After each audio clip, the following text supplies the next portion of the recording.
Welcome to the archives of Alba-Kar, where every whispered truth echoes in darkness, and every forgotten text holds the key to a revolution. You are standing at the edge of a precipice, looking down into a cavern so vast it swallows the imagination, illuminated only by the rhythmic, hypnotic pulse of the heartstone. The air is thick with the scent of ozone and damp earth, and the silence here isn't empty. It is heavy, pregnant with the weight of 1,000 years of obedience. Ever wonder what it truly felt like to question a reality enforced for centuries? With nothing but a forbidden text and a flicker of doubt?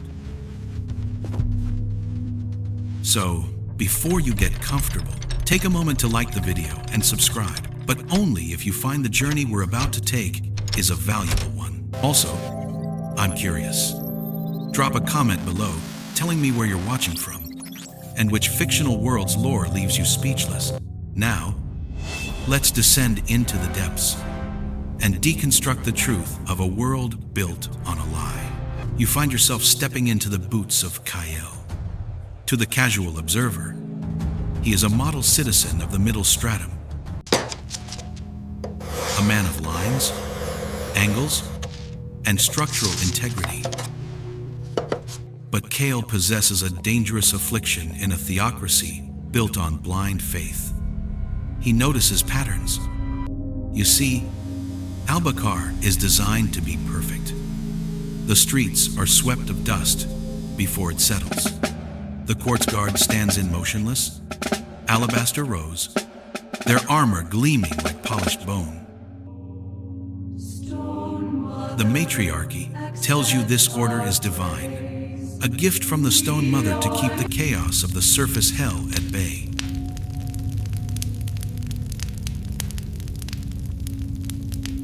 But when you look through Kael's eyes, the grandeur shifts. You don't see protection. You see containment. You feel the crushing atmosphere of a society that functions like a hermetically sealed machine. Kael deals in load-bearing calculations, and he knows that when a structure is too rigid,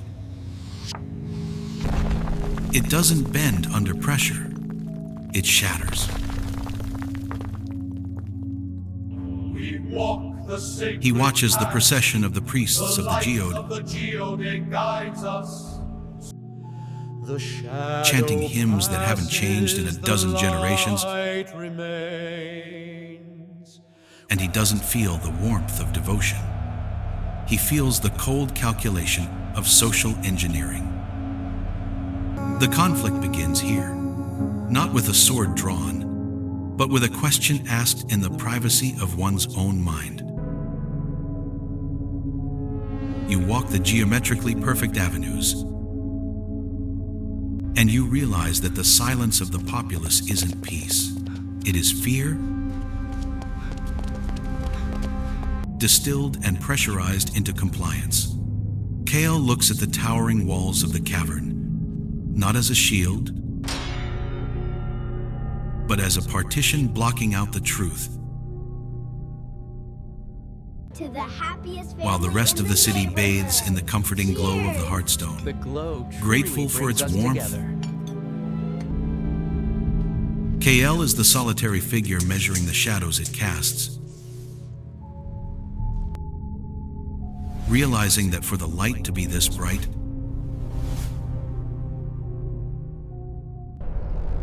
the darkness outside must be terrifyingly vast.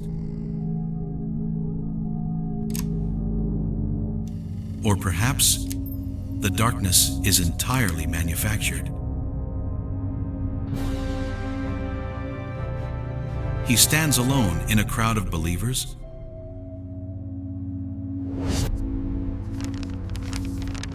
The architect who has realized the blueprint is flawed.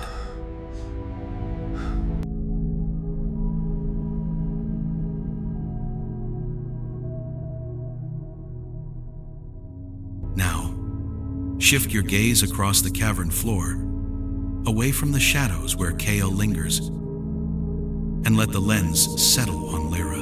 If Kael is the jagged edge of skepticism, Lyra is the polished, smooth stone of absolute faith. To understand this conflict, you cannot simply dismiss her as a pawn. You have to feel what she feels, the profound, intoxicating comfort of the gilded cage. You watch her in the Plaza of Echoes, surrounded by hundreds of others, their voices rising in a unified hum that vibrates through the basalt beneath your feet. It is beautiful. It is terrifyingly beautiful. Where Kael sees a prison, Lyra sees a fortress. You can feel the weight of her gratitude. In her mind, the matriarchy isn't an oppressor. It is the only thing standing between humanity and the crushing void of the surface hell. You have to understand the psychological architecture here.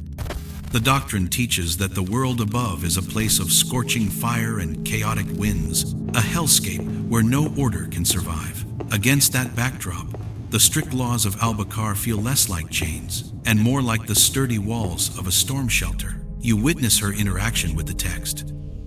Not the forbidden scrolls Kael hunts, but the sanctioned litany of stability.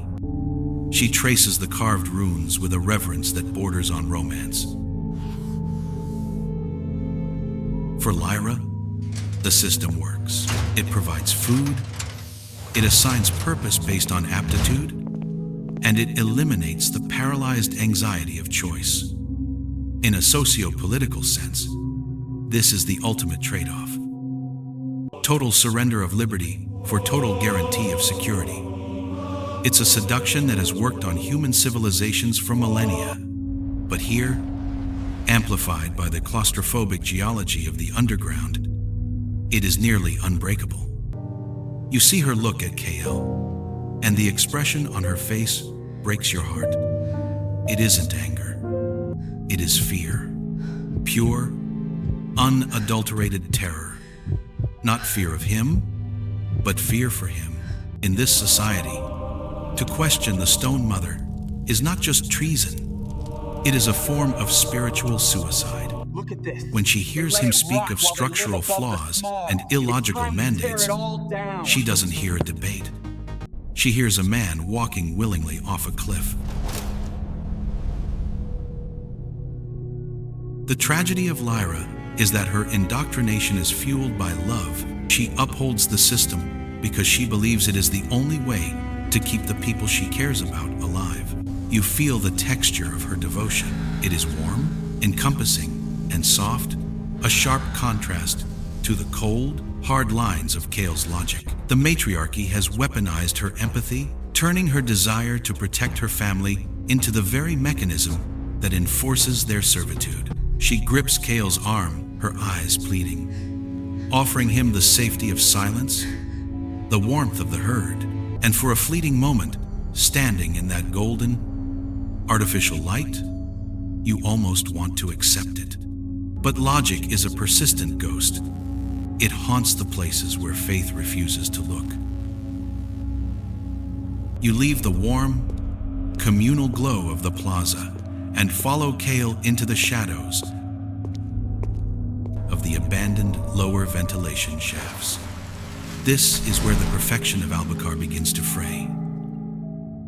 The air here is cooler, carrying the metallic tang of ancient rust and the silent weight of forgotten history. You watch as Kael does the unthinkable. He trespasses not just into forbidden territory, but into forbidden time. He unearths a cache of maintenance logs dating back to the era of the first descent. Documents that were supposed to have been purged during the Great Silencing. As you read over his shoulder, the cognitive dissonance hits you like a physical blow. The matriarchy's entire doctrine rests on the axiom that the surface is a toxic wasteland, a burning hellscape that would boil the blood of any who ventured upward. But the numbers in these crumbling ledgers tell a different story. You see Kael tracing the air intake schematics with a trembling finger.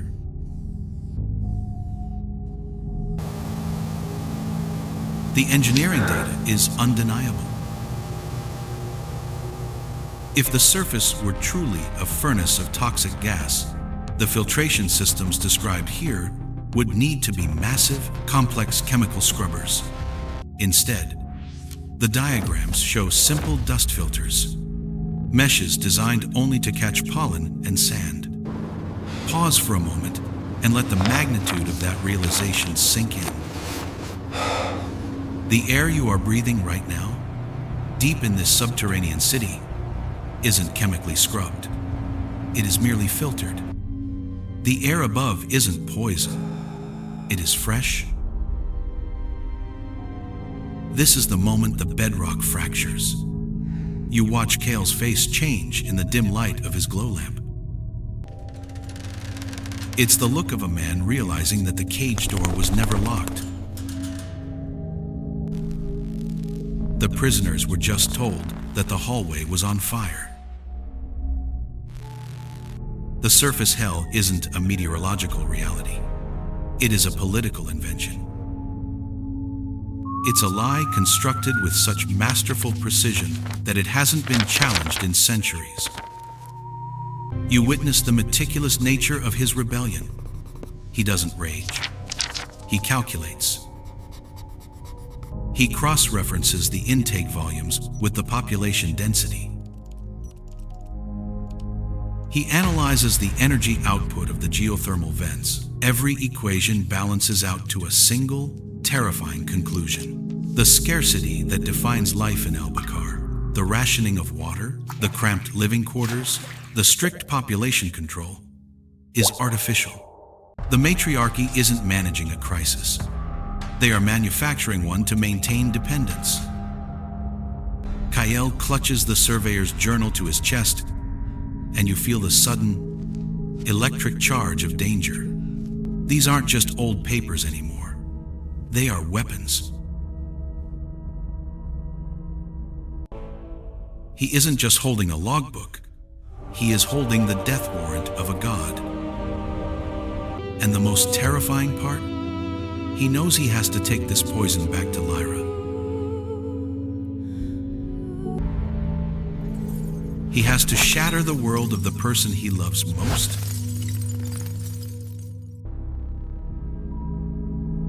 Knowing that the shards might cut them both to ribbons.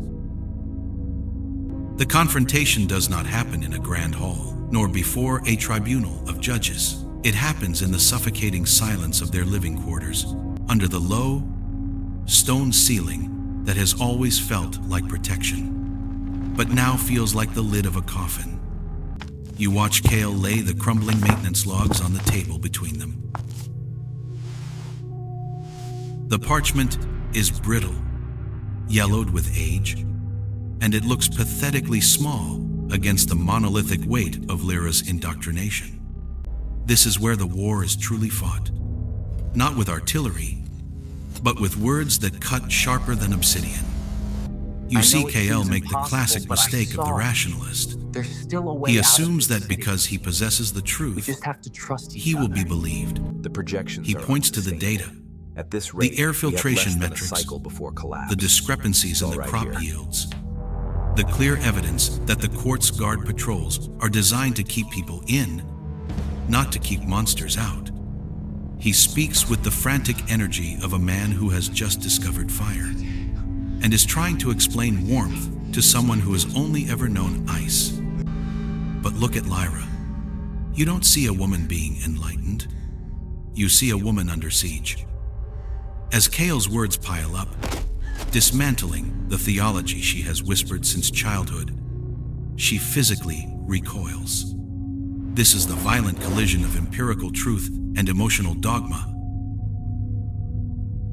When Kael says, "The air filters are empty," Lyra hears, "Your prayers are meaningless." You witness a fascinating, heartbreaking psychological defense mechanism in real time. The louder Kael appeals to logic. The deeper Lyra retreats into faith. She begins to recite verses from the litany, her voice trembling, using the rhythm of the chant to drown out the heresy of his facts. It reminds you that in a totalitarian system, the doctrine becomes a part of the subject's identity. To attack the lie is to attack the self. Kael stops.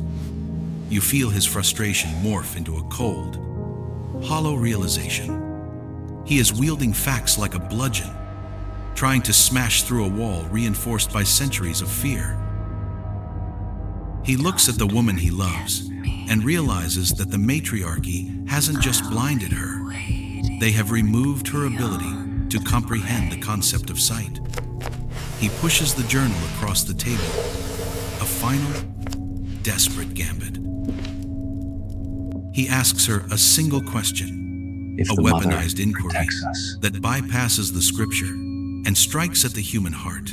If the mother protects us from the chaos above, why does the guard face the city? Lyra, why are their spears pointed at us?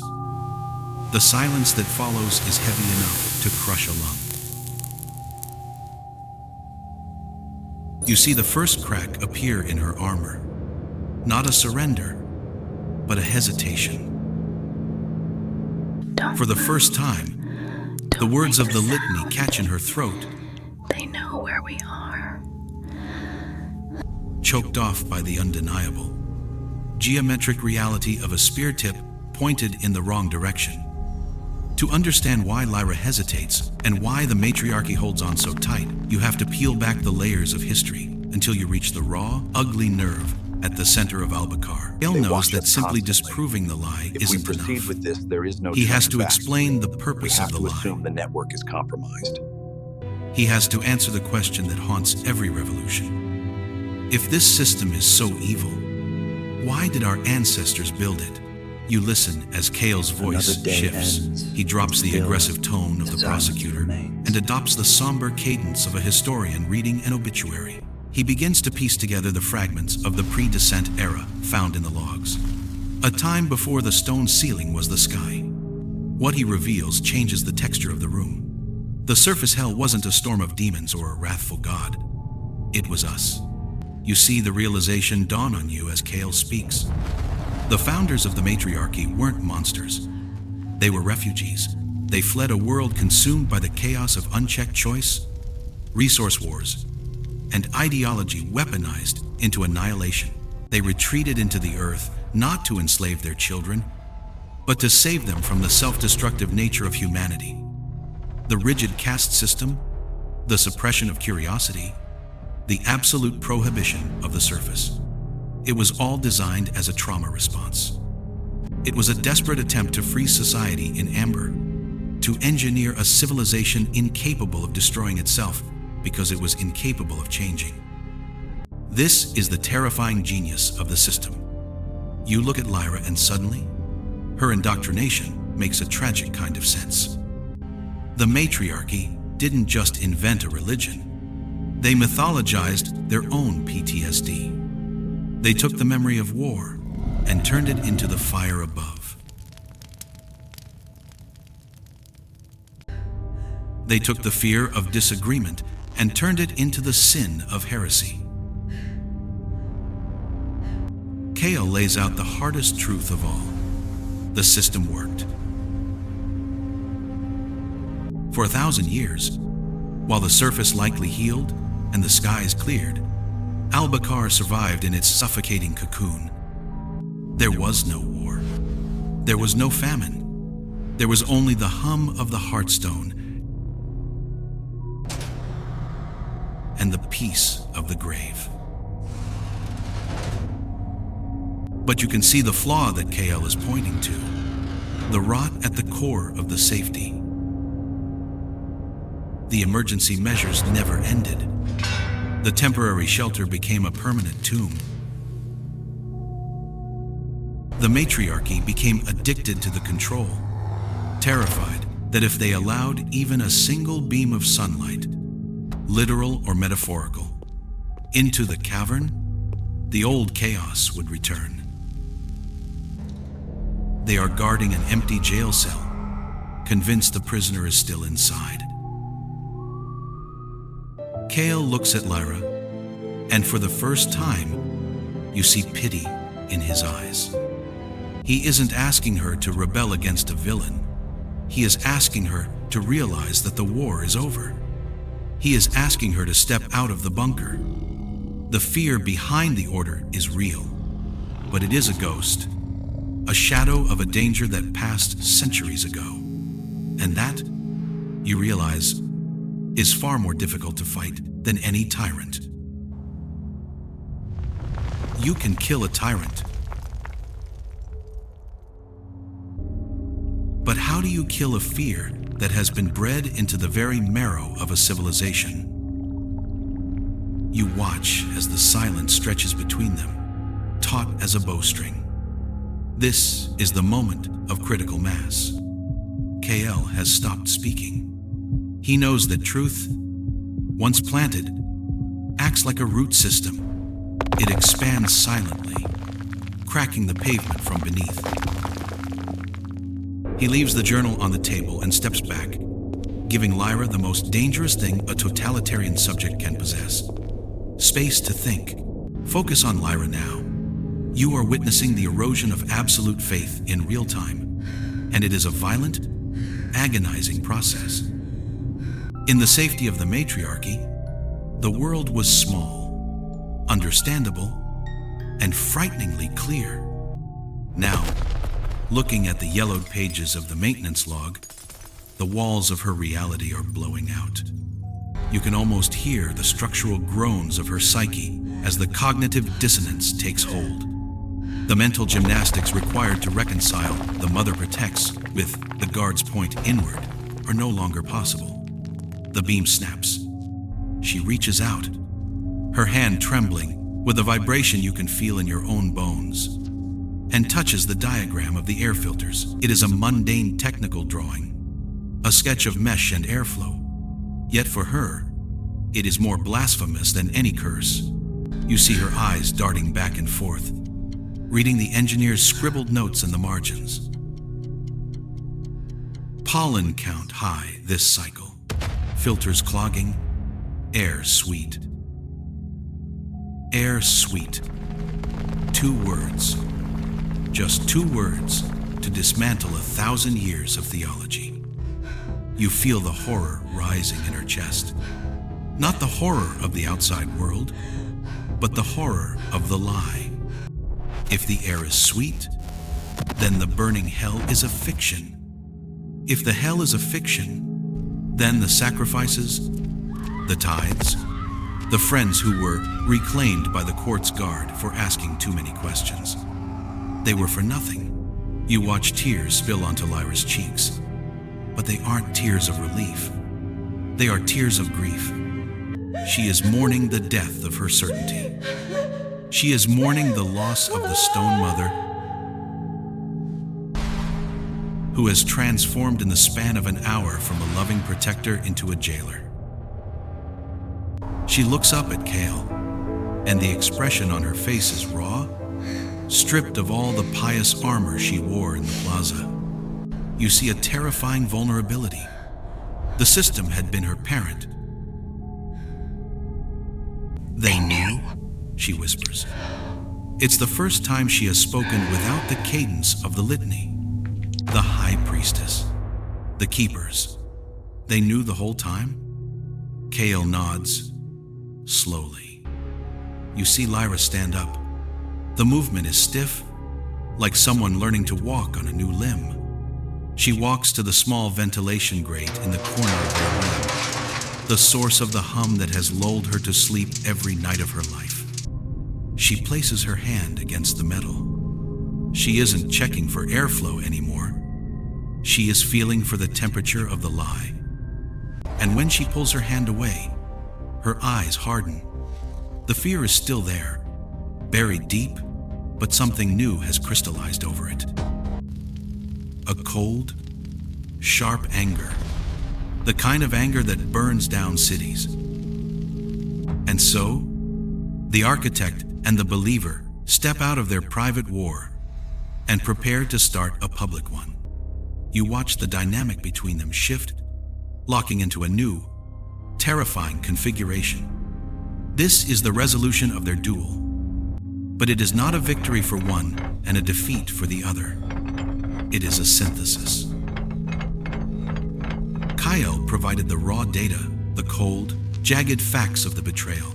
But it is Lyra who understands how to weave those facts into a narrative that will ignite the hearts of the people.